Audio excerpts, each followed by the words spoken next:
Selamat pagi, salam sejahtera. Terima kasih karena bersama dengan saya di Nazilin Unity Channel. Ini pesan yang di Pertuan Agong kepada rakyat Sabah yang kita tidak pernah tahu.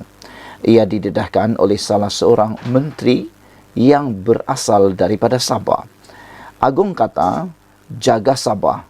Itu pesan Agong kepada Iwan Benedict. Jaga Sabah. Demikian titah yang di Pertuan Agong Al-Sultan Abdullah Riayatuddin Al-Mustafa Billah Shah yang dikongsikan Menteri Pembangunan Usahawan dan Koperasi Datuk Iwan Benedict. Iwan berkata, titah itu dizahirkan Al-Sultan Abdullah pada majlis keberangkatan balik Tuanku dan Raja Permaisuri Agung Tunku Azizah Aminah Maimunah Iskandaria di dataran Parlimen Kuala Lumpur hari ini. Tentulah yang paling terkesan sekali dengan kenyataan ataupun titah kebawa Yang Maha Mulia yang di Pertuan Agong ini ialah rakyat Sabah sendiri kami. Kami amat teruja apabila Baginda merupakan yang di Pertuan Agong pertama yang telah melakukan jelajah pusing Sabah, pusing Borneo. Dan yang mana rakyat Sabah benar-benar teruja sehingga kan ramai rakyat di Sabah sanggup berpanas berhujan, mahu semata-mata mau melihat kerabat diraja turun ke dunia atau ke bumi Sabah. Apabila yang di Pertuan Agong bertitah jaga Sabah ini, makna kata Agong begitu sayang, begitu terkesan dan begitu luluh hati apabila melawat Sabah. Agong sendiri pernah mengakui bahawa beliau mahu menolong Sabah untuk bangun semaju sama taraf majunya dengan negeri-negeri yang ada di semenanjung Malaysia. Agong kata jalan di Sabah memang bengkok sini, bengkok sana dan berlubang-lubang.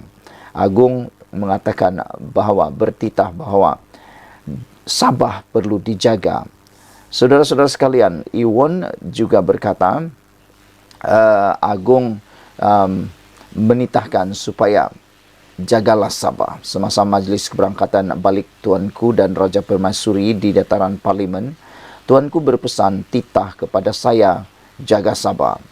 Legasi Tuanku dan pesan titah ini akan terus saya junjung dan yang untuk berinisiatif yang terbaik buat negara. Institusi diraja mempunyai peranan besar dalam sistem demokrasi berparlimen, raja berperlembagaan. Rakyat menjunjung institusi ini dan rakyat akan terus memberi taat setia kepada yang di Pertuan Agong sebagai ketua negara, katanya dalam satu kenyataan hari ini. Sementara itu, Iwan yang juga Presiden Pertubuhan Kinabalu Bersatu APKO berkata, Al-Sultan Abdullah meninggalkan legasi terbaik dalam memperkasakan nasionalisme rakyat Malaysia berasaskan perpaduan kaum. Pertamanya beliau berkata Al-Sultan Abdullah menzahirkan titah supaya perpaduan menjadi teras penubuhan kerajaan persekutuan yang dijunjung pimpinan kerajaan hari ini di bawah Perdana Menteri Anwar Ibrahim.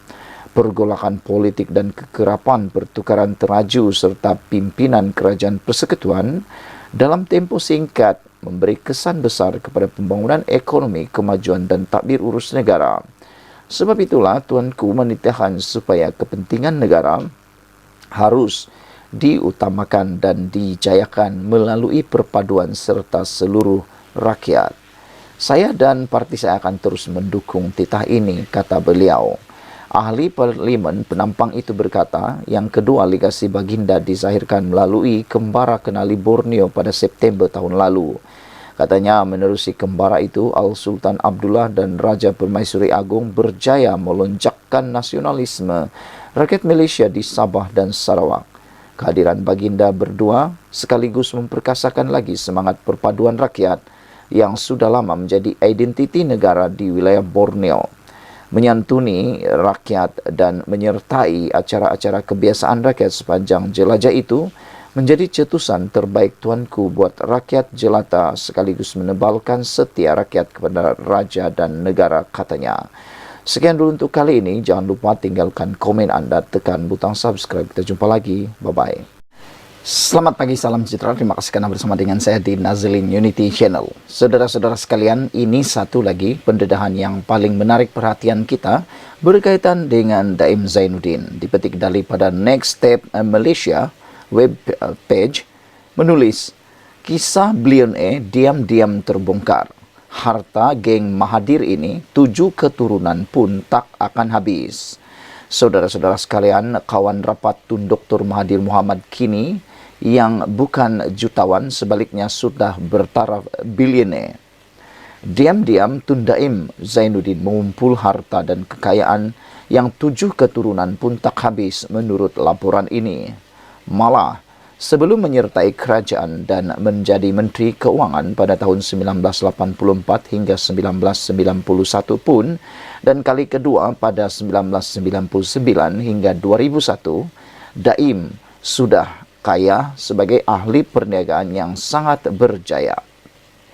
Namun, nama Daim muncul semula era kerajaan Madani pimpinan Datuk Seri Anwar Ibrahim gara-gara gagal mematuhi notis Suruhanjaya Pencegahan Rasuah Malaysia SPRM yang tidak mengisytiharkan 70 aset dan 1 akaun bank. Kemunculan bilioner berusia 86 tahun ini di Mahkamah Session Kuala Lumpur pada 29 Januari lalu mengejutkan rakyat Malaysia. Orang kepercayaan Mahathir berkenan berkerusi roda dengan mata kirinya buta akibat jangkitan kuman selain diserang penyakit angin ahmar beberapa tahun lalu. Di mahkamah pada 29 Januari lalu, Daim terpaksa dipapah dan rupanya menghidap penyakit buah pinggang dan kini hanya terpuruk di rumah. Dia didakwa dengan sengaja memberikan satu pernyataan bertulis dengan bersumpah yang tidak mematuhi terma notis di bawah Seksyen 36 dalam kurungan 1 kurungan E Akta SPRM 2009 Akta 694 bertarik 8 November 2023 yang dihantar kepadanya oleh pegawai SPRM berpangkat Pesuruhjaya yang lebih tinggi pada 14 November 2023 dengan tidak mengisytiharkan harta. Saudara, ramai orang di luar sana yang cuba mengatakan bahawa Daim tidak diberi peluang kononnya mengisytiharkan harta beliau.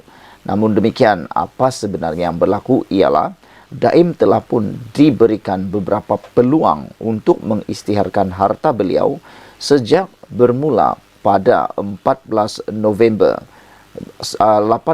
2023 yang lebih tinggi juga telah diberikan pada 14 November. Telah beberapa kali pun sebenarnya ditangguh, diberikan peluang untuk dapat melakukan pengisytiharan tersebut. Semua harta yang dimiliki oleh Daim tersebut ialah seperti antaranya 7 buah kereta Mercedes, Benz, Jaguar, Austin, Morris dan Rolls Royce. Selain daripada itu, 38 syarikat antaranya Ibu Kota Development Sendirian Berhad, Menara Ampang Sendirian Berhad dan Avilion Berhad. Ketiga, harta yang dimiliki oleh Daim Zainuddin yang telah pun menggemparkan seluruh Malaysia yang telah berjaya mengheret Daim Zainuddin ke muka pengadilan ialah 25 hartanah dan tanah di bawah syarikat di Kuala Lumpur, Ampang, Raub, Pahang dan Kuala Muda, Kedah. Yang keempat ialah akaun Amanah Saham Nasional Berhad ASB dan Amanah Saham Nasional ASN. Kesalahan itu didakwa dilakukan di Ibu Pejabat Suruhanjaya Pencegahan Rasuah Malaysia SPRM nombor 2 Lebuh Wawasan Persin 7 Putrajaya pada 13 Disember tahun lalu.